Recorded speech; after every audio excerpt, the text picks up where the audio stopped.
거친 세상에서 우리가 바라보아야 할 분은 오직 우리를 위하여 죽으신 그 예수님 한 분뿐인 것을 우리는 기억합니다. 아멘.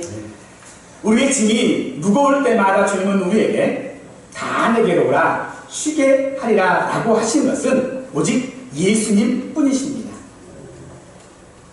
오직 그 예수님만이 우리의 산성이시고 바위이시고 방패시다 라고 하는 것은 오늘 이 자리에 있는 우리 모든 성도들의 동일한 신앙의 고백인 줄 믿습니다. 하지만 산성이고 방패고 또 바위라고 하기에는 우리의 삶에 나타나는 여러 가지의 일들, 우리의 삶에 나타나는 그 거친 세상 가운데 살아가는 것은 우리에게 너무나도 어렵습니다. 한마디로 너무 많은 펀치들이 우리의 삶을 향하여 날라옴으로 말미암아 우리는 그 펀치를 그대로 다 맞을 수밖에 없는 상황. 최선도로 주님께서 우리의 산성이시고 방패시라면 그 충격이 조금이나마 좀 덜해져야 할 터인데 전혀 예수님이 나의 구주가 되신다라고 하는 것이 우리에게 완충장치가 되지 못하고 있는 것이 오늘 우리의 삶입니다. 그래서 우리는 늘 그런 이야기를 하죠. 참 세상 살기 힘들죠? 비록 그것이 믿는 자가 아니라 할지라도 서로서로에게 세상을 살아가는 인간 가운데서 말하는 말이 참 세상 살기 힘듭니다 라고 하는 것입니다. 이 말은요 사실 나이에 상관없이 한 말인 것 같아요. 연륜이 있어도 이 말은 동일하고요. 나이가 어려도 동일한 말을 할 수밖에 없습니다. 7살짜리라고 해서 고민이 없을까요? 아니면 인생을 다 살은 80대 노인이라도 이 말이 아무런 의미가 없을까요? 아니면 젊은 혈기 가운데 잘 나가고 있는 소위 말하는 금수저라고 하는 사람들에게도 이 말이 의미가 없을까요? 사람들은 자기 나름대로 다 그 나름대로 세상 살기가 어렵습니다. 그래서 누군가가 우리에게 하는 말 가운데 하나 참 좋을 때다 라고 하는 말을 할 때가 있지요. 그런 말을 들을 때가 있습니다. 그런데 그 말이 사실은요 너무 상처가 되는 말이에요. 좋을 때는요 뭐가 좋을 때겠어요?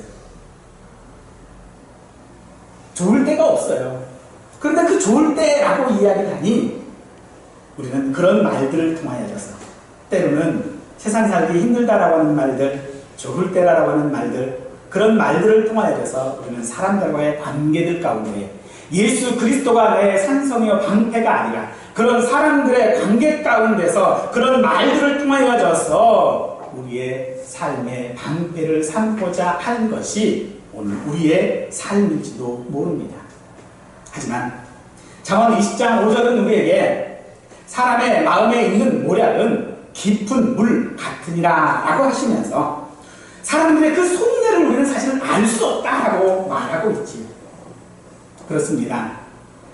좋을 때다라고 말하는 사람이나 참 살기 힘들지요 라고 위로하는 사람이나 그 속내를 우리는 알 길이 없습니다.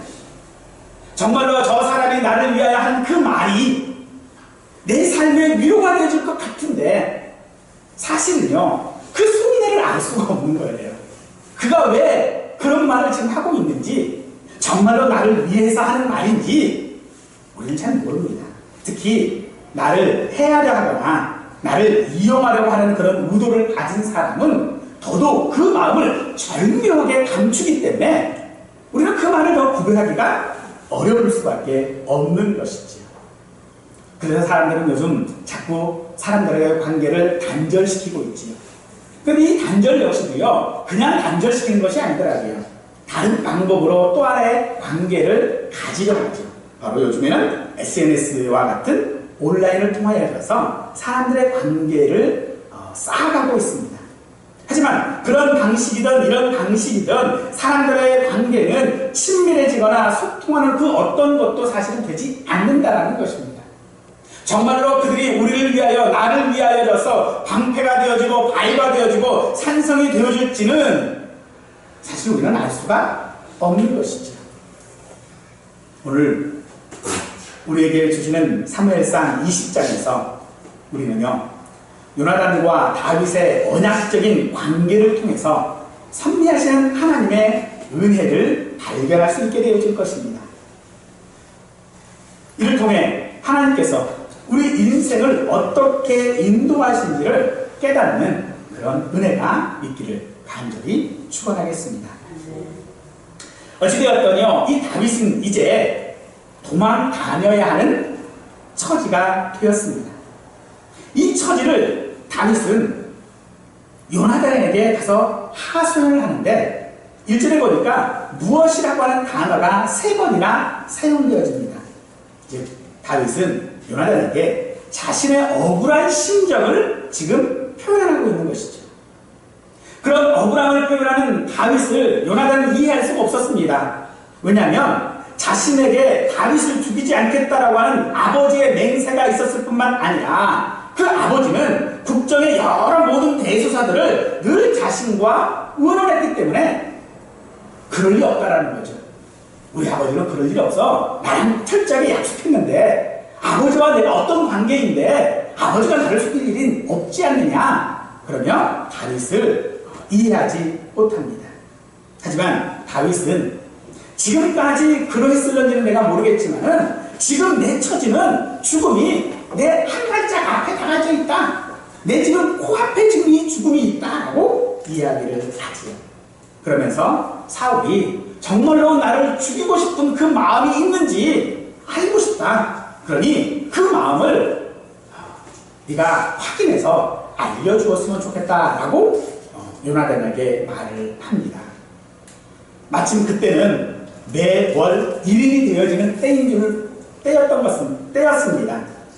지금도 이스라엘은요, 매월 1일이 되어지면 안식일과 같이 온 가족들이 모여서 제사를 드리고 함께 식사를 하는 그런 풍습이 있습니다. 오늘날 교회에서도요, 월삭 기도회 혹은 월삭 예배라고 하는 말로 전체 가족들이 함께 모여 예배하고 기도하고 축복하는 그런 시간들을 갖는 교회들도 종종 있습니다.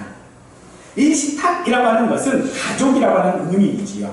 그래서 매월 1일 가족들이 모여서 한 식탁에서 밥을 먹는다라고 하는 것은 가족이라고 하는 그런 관계를 확인하는 것이거든요. 그런데 그 관계 가운데에 다윗 역시도 있었기 때문에 사울과 함께 식사하는 자리에 있었어야 하는데 그 자리에 가면 다윗이 죽을 것 같거든요. 그러니까 다윗이 그 자리에 가지 않고 이제 내가 그 식사를 하는 3일 동안의 기간 동안 내가 숨어 있을 테니까 정말로 그 자리에서 아버지의 심정, 다윗을 죽이고자 했던 그 사울의 진짜 마음이 무엇인지 좀 확인 좀 해봐라 라고 이야기를 하죠. 그러면서 6절 말씀을 보니까 다윗이 자기 성읍 베들레헴으로 급히 가기를 내게 허락하라 간청하였사오니 이는 온 가족을 위하여 거기서 매년들을 드릴 때라 라고 합니다.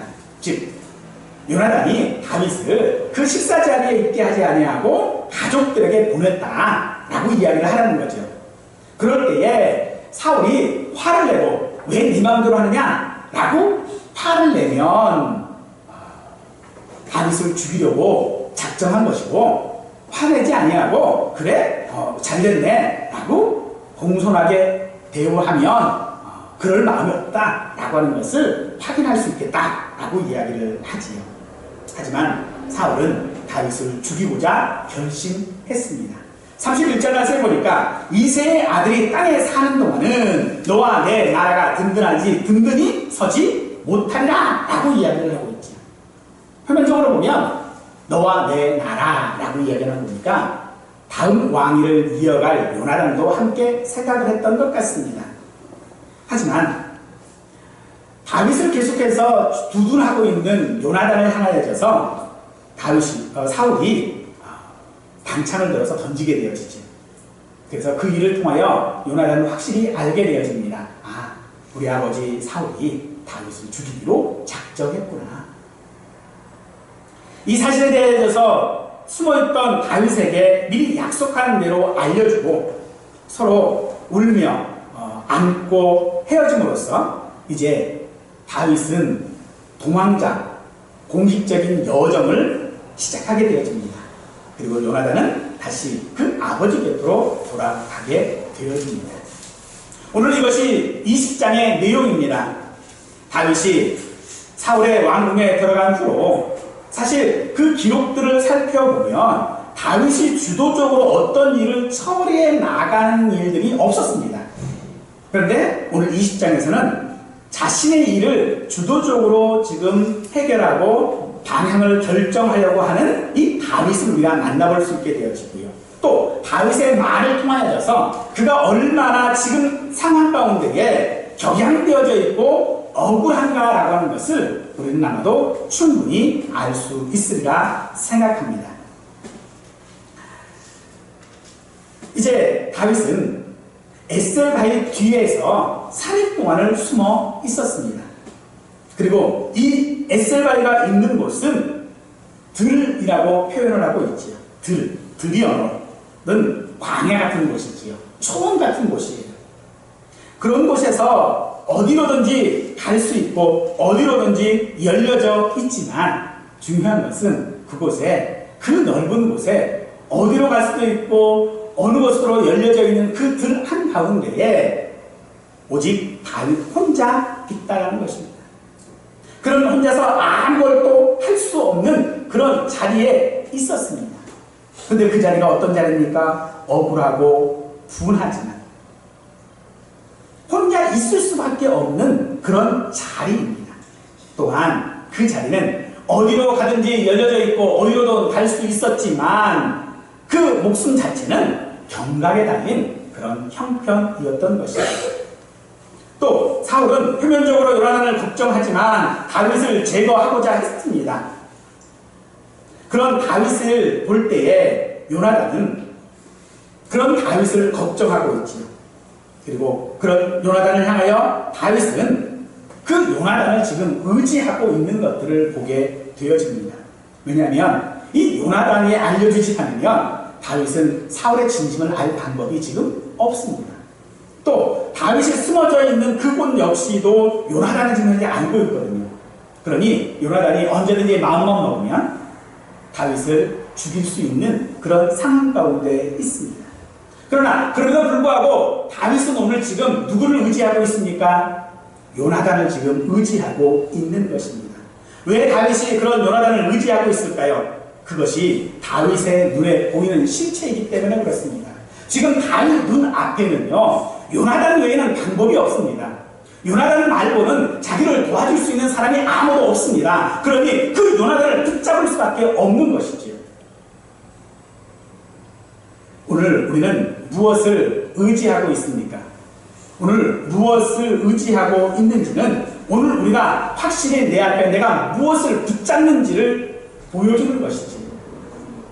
우리는 예수 그리스도를 믿는다라고 하면서 예수님을 붙잡는다라고 이야기를 하고 있지만 우리는 눈앞에 보이는 실체가 내 앞에 있는 어떤 일들입니다. 내 앞에 있는 어떤 사람들입니다. 내 앞에 있는 어떤 상황들입니다. 그래서 우리는 그것들을 붙잡음을 통하여져서 내 스스로 위로를 하지요. 이게 하나님께서 내게 주신 어떤 응답이 아닐까. 하나님의 이름은 거론하면서도 정작적으로 하나님이 아닌 내 눈앞에 있는 것들을 붙잡고 의지하려고 하는 이 다윗의 모습처럼 오늘 우리에게도 그런 모습이 있다라고 할 수 있을 것입니다. 1절에서 내가 무엇을 하였으며 내 죄악이 무엇이며 내 아버지 앞에서 내 죄가 무엇이기에 그가 내 생명을 찾느냐라고 말하고 있습니다. 상당히 격양된 다윗의 목소리이지요. 하지만 이것은 방법을 찾는 것이 아니라 오히려 요나단 앞에서 자신의 신세를 타령하고 있을 뿐이고 그 신세 타령 가운데서 결코 답은 찾을 수 없는 것입니다.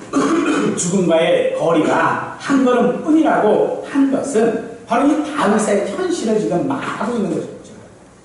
그래서 그 현실을 타파하고 그 현실을 벗어날 수 있게 해줄 수 있는 사람 오직 요나단밖에 없었기에 그 요나단을 지금 의지하고 있는 것입니다. 오늘 우리에게도 그런 핑계들이 있을 것입니다. 하나님, 내 앞에 닥쳐져 있는 이것이 하나님의 응답이 아니라면 내가 이것이 왜 내 눈앞에 보입니까? 하나님, 내가 이러이러한 일들을 해야 될 터인데 그 일들 가운데 내가 이것을 하지 못하는 것은 이러이러한 이유가 있기 때문이 아닙니까? 라고 우리는 이야기합니다. 하지만 그것은 우리의 핑계거리에 불과한 것입니다. 하늘은 무너지고 땅이 꺼지고 사방은 가로막혀 아무것도 보이지 않을 때에 사실 우리의 본능적으로 우리는 가만히 있지를 못합니다. 허우적거리죠. 무엇인가 자비한다라는 것입니다. 마치 물에 빠진 사람이 지푸라기로도 한다라고 하는 말처럼 우리가 그런 상황 가운데 놓여지면 우리는 무엇이라도 내 눈앞에 있는 그것을 잡으려 한다는 것이죠. 이것은 우리의 본성입니다. 하지만 그 본성 가운데에 우리가 그렇게 그것을 잡으려 하는 이유 한 가지가 있지. 지금 당장 내가 지금 죽게 생겼거든요. 지금 당장 내가 죽을 위기에 놓여져 있는데 그 누구도 내게 구원의 손길들을 뻗쳐주고 있지 않으니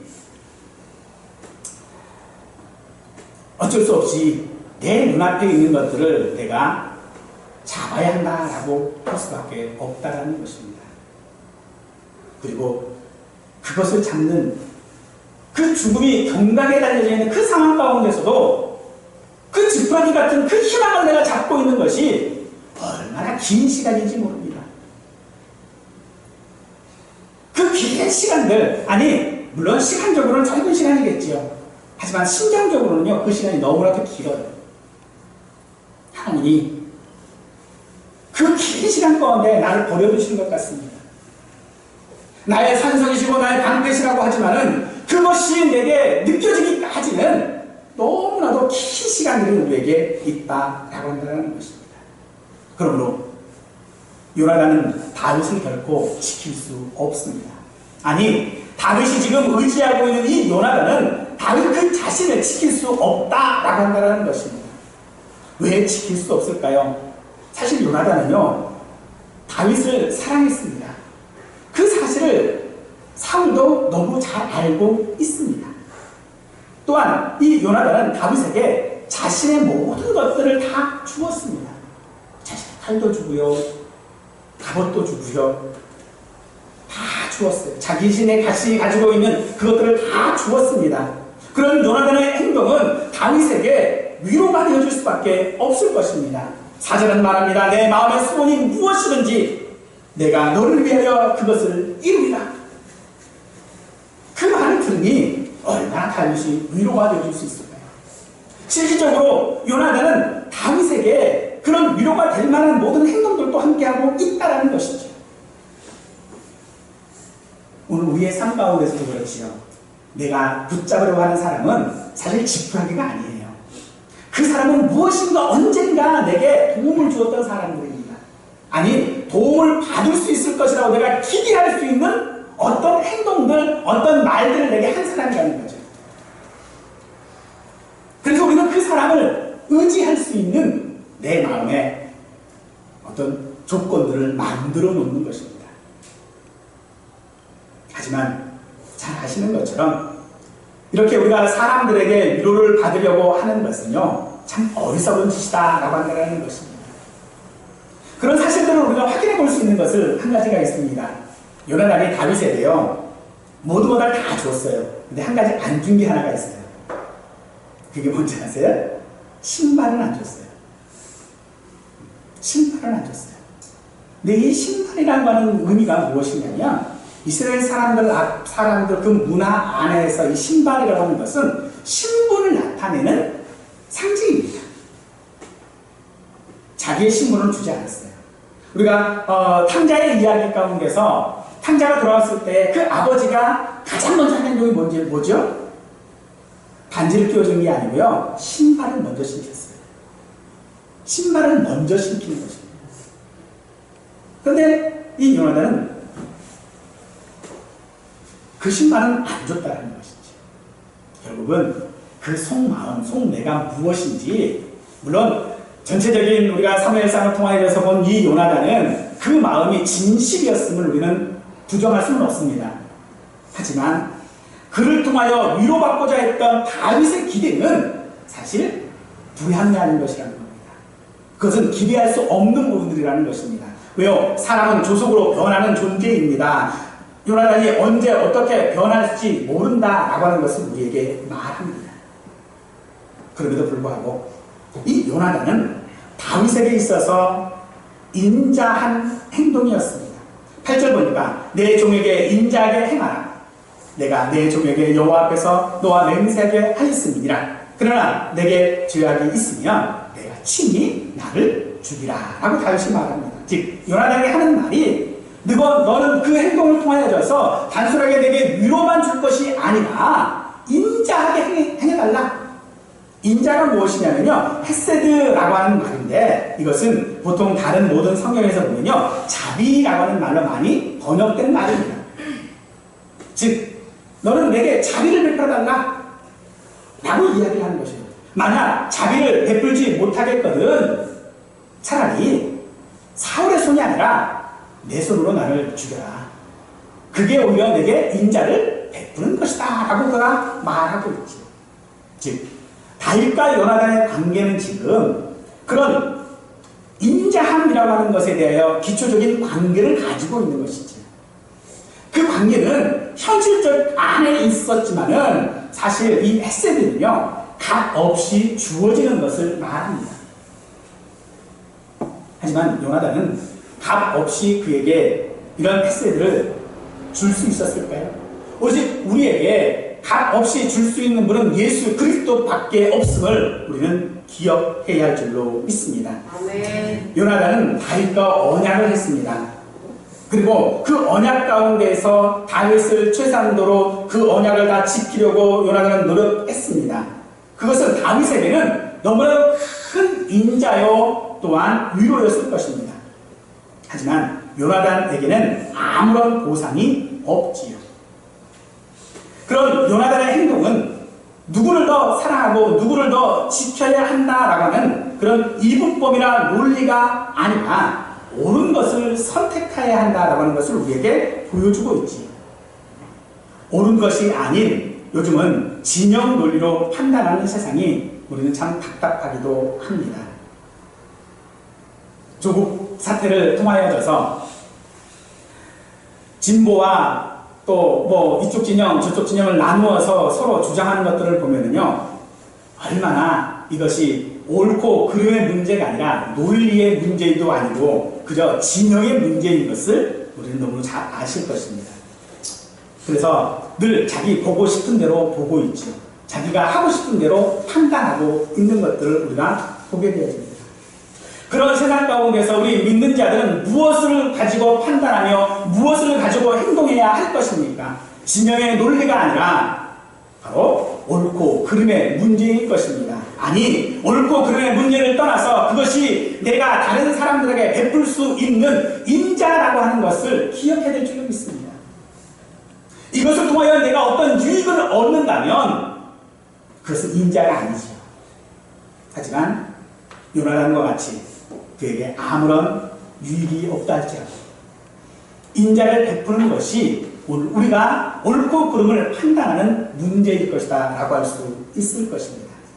13절 말씀합니다. 여호와께서 내 아버지와 함께 하신 것 같이 너와 함께 하기를 원한다. 요나단은 하나님께서 다윗과 함께 하기를 원했습니다. 그런데 그 앞에 보니 무엇과 함께 아버지와 함께 하신 것처럼 이라고 말하고 있죠. 그 아버지는 왕이지요. 이제 요나단은 다윗이 다음 왕이 되어질 것이라고 하는 것을 짐작하고 있는 것 같습니다. 그래서 그 다음 왕이 될 그에게 그는 자신에게 인자를 베풀어 달라라고 또한 말하고 있죠. 15절에 보니까 너 다윗의 대접을 지면에서 다 끊어버리실 때에 너는 내 인자함을 내 집에서 영원히 끊어버리지 말라라고 부탁을 하고 있습니다. 사실 이 부탁은 지금 다윗이 요나단에게 지금 해야 되는 것 아닐까요? 지금 다윗은 도망자이고요. 요나단은 그래도 지금 현재 왕자, 다음 왕위를 이어갈 사람이에요. 거기에 백성들의 친성도 함께 갖고 있는 사람입니다. 그런데 그런 요나단이 자신의 정적임을 스스로 인정하는 그 다윗에게 자신을 살려달라고 지금 말하고 있다는 것입니다. 좀 앞뒤가 안 맞는 그런 말을 같죠. 어떻게 자신의 정적에게 자신을 살려달라고 할까요? 자신은 아무런 이익을 받고 있지 못하면서도 자신의 모든 것들을 다 내어놓을 수 있을까요? 어떻게 자신의 것들을 다 내어놓으면서 그 다윗을 살리려고 지금 하고 있는 것일까요? 성경은 오늘 우리에게 말합니다. 다윗을 생명처럼 사랑했기 때문이다 라고 말하고 있지요. 17절 들었습니다. 이는 자기 생명을 사랑한 같이 그를 사랑함이었더라. 자기 생명을 사랑한 것 같이 다윗을 사랑했기 때문에 그 다윗에게 위로를 주고 인자를 베풀었다라고 이야기를 하고 있는 것이죠. 여러분, 우리가 사랑하려면 다윗처럼 사랑해야 될 줄로 믿습니다. 우리가 사랑하면 이 요나단처럼 사랑해야 될 줄로 믿습니다. 어떻게 해요? 생명처럼 사랑해야 된다라고 한다는 것입니다. 그 생명처럼 사랑하는 것이 하나님께서 우리를 사랑하신 결과입니다. 하나님께서는 우리를 사랑하시되 그 생명으로 우리를 사랑하여 주셨습니다. 그 독생자 예수 그리스도는 하나님이십니다. 그 하나님께서 우리에게 오심으로 말미암아 십자가에서 그 생명을 내어주심으로 말미암아 우리를 사랑하신 것을 그 사랑을 우리에게 확증해 주셨습니다. 그러므로 오늘 이 요나단의 사랑은, 요나단이 다윗을 향한 그 사랑은 그의 신앙이 뛰어난 결과라고 우리가 알을 것이 아니라 하나님이 섭리였다는 것입니다. 하나님께서 그 요나단 가운데 섭리하심으로 말미암아 그 요나단을 하나님이 사랑처럼 다윗을 사랑하게 하신 것입니다. 그러므로 이 요나단이 가지고 있는 이 사랑은요, 포기할 수 없는 사랑입니다. 결코 다윗 사랑하는 것을 포기할 수 없습니다. 자신이 죽는다 할지라도 그 사랑은 결코 포기할 수 없었던 것입니다. 여러분, 어느 것이 쉬울까요? 죽는 것이 쉬울까요? 사는 것이 쉬울까요? 여러분은 어떻게 생각하세요? 사람들이 사는 게 쉬울까요? 죽는 게 쉬울까요? 사는 게 쉬울까요? 아니요. 저는 죽는 게 쉽다고 생각합니다. 왜 죽는 게 쉬울까요? 우리 사람들의 생각은 그래요. 죽으면 끝이다. 죽으면 다 끝나는 뿐이야. 이 땅 가운데 모든 사람들이 다 그렇지 않습니까? 많은 사람들이 자신의 생명을 스스로 끊는 일들을 하는 이유가 무엇이죠? 죽으면 끝이기 때문에.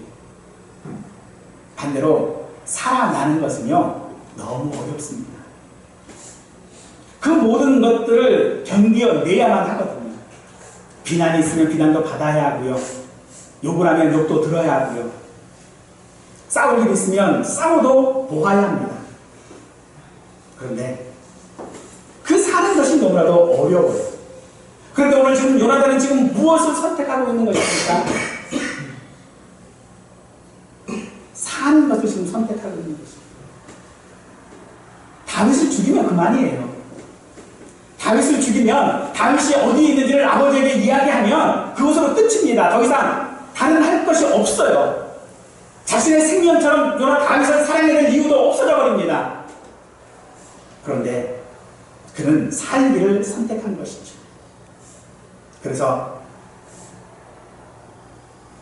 위태로우며 도망자인 그 다윗에게 자신의 생명을 부탁하고 있는 것입니다. 아니, 그것은 오히려 그 요나단이 가지고 있는 미래를 다윗에게 지금 맡기고 있는 것입니다. 누구에게요? 도망자에게. 도망자에게 지금 맡기고 있는 거예요.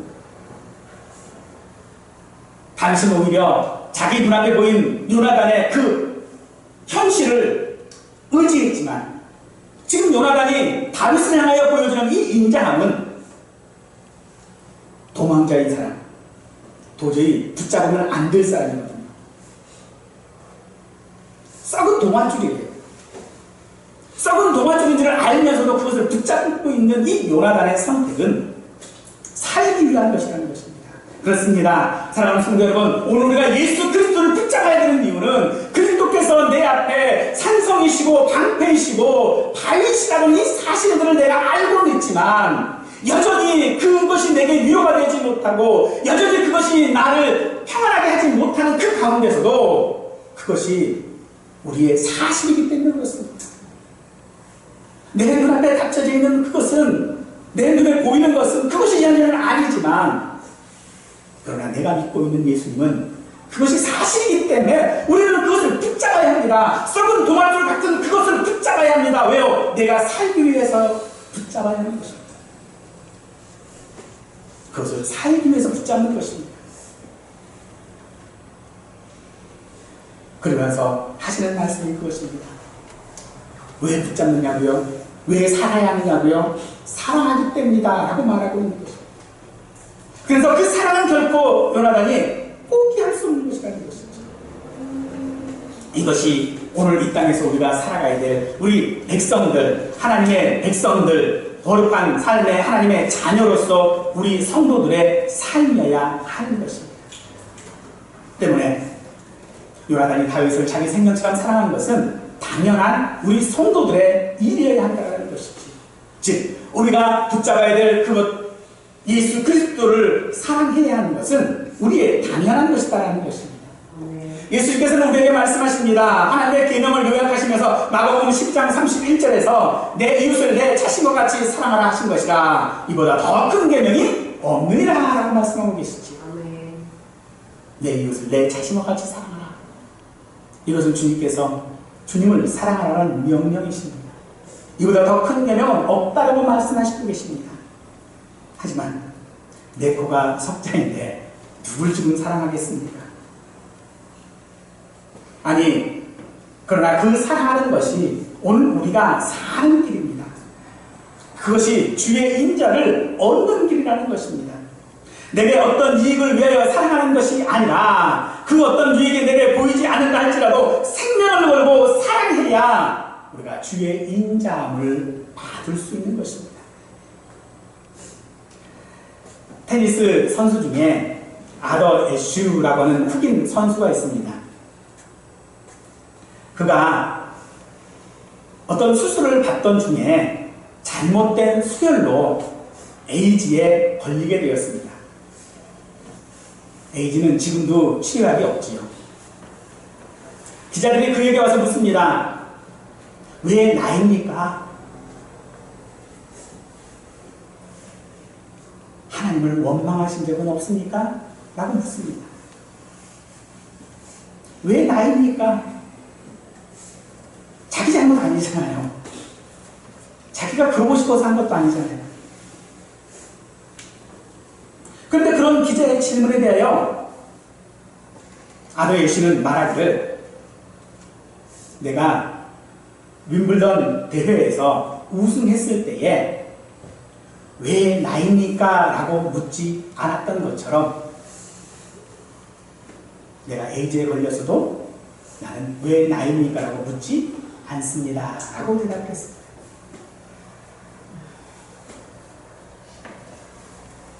오늘 우리가 하나님 앞에 무엇을 의지하고 무엇을 보려고 하고 어떤 대답을 우리가 듣기를 원하고 어떤 말을 하기를 우리가 원하십니까?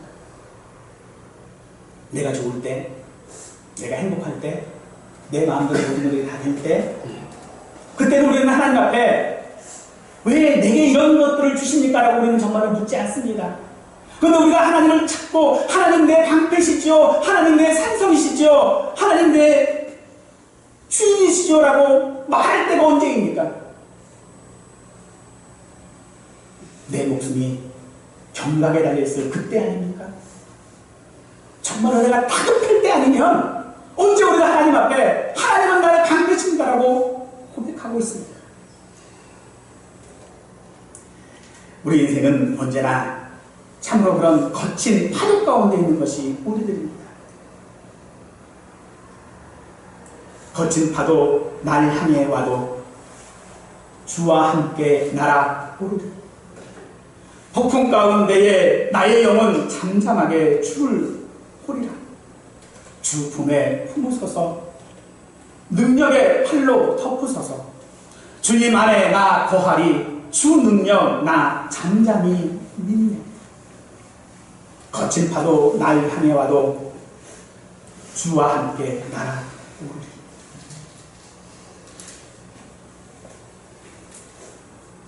오늘 우리의 상황 가운데서 그것이 어떤 상황이든 간에 우리는 다윗이 지 43편에서 고백한 이 말씀을 기억해야 됩니다.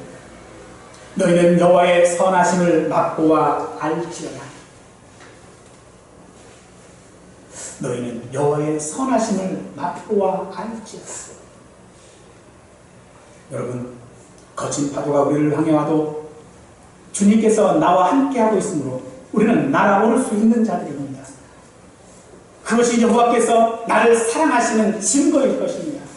아니, 내게 거친 파도, 그 폭풍 가운데서 내가 주의 이름을 부를 수 있는 것, 그것이 주님이 나를 사랑하는 사랑일 것입니다.